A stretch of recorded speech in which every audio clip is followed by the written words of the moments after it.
আসসালামু ফ্রেন্ডস, আজকে আমি আপনাদেরকে কাঁচা আমের শরবত করে দেখাবো। তো এই গরমে কাঁচা আমের শরবত খেতে কে না পছন্দ করে।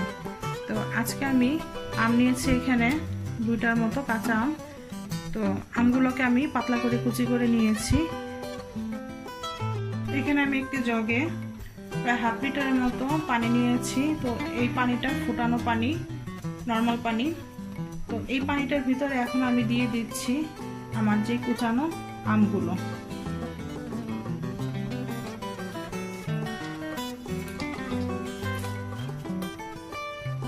আমগুলো দিয়ে এখন আমি প্রায় 1 ঘন্টার মতো এই আমগুলো ভিজিয়ে রাখবো এই পানিগুলোর ভিতর।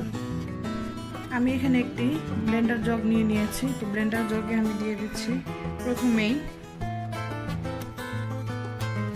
কিছু বরফ কুচি, পরিমাণ মতো দিতে হবে।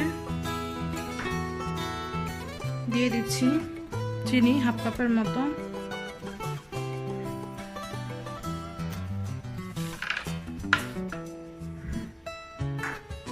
টালা জিরার গুঁড়া হাফ টিস্পুন, বিট লবণ হাফ টিস্পুন,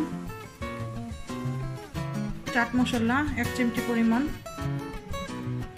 লবণ স্বাদ অনুযায়ী। দিয়ে দিচ্ছি একটা কাঁচা মরিচের ছোট একটা অংশ।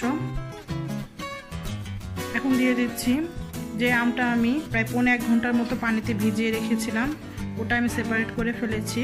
ওখান থেকে কিছু অংশ আমি দিয়ে দিব। সবটুকু লাগবে না, তাহলে টক হয়ে যাবে।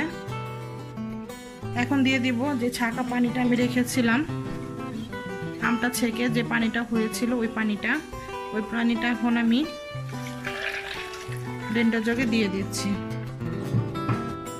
তো এখন আমি এই সবগুলো উপকরণ একসাথে ব্লেন্ড করে নিচ্ছি। আমার ব্লেন্ড করা হয়ে গেছে। শরবতটা খুবই সুন্দর হয়েছে এবং খেতেও খুব ভালো হয়েছে।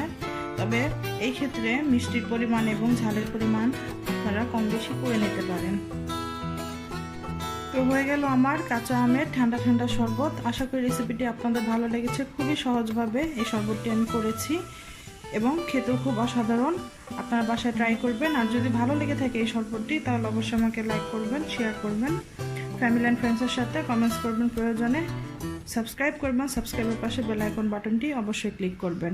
আজকে এই পর্যন্তই। আল্লাহ হাফেজ।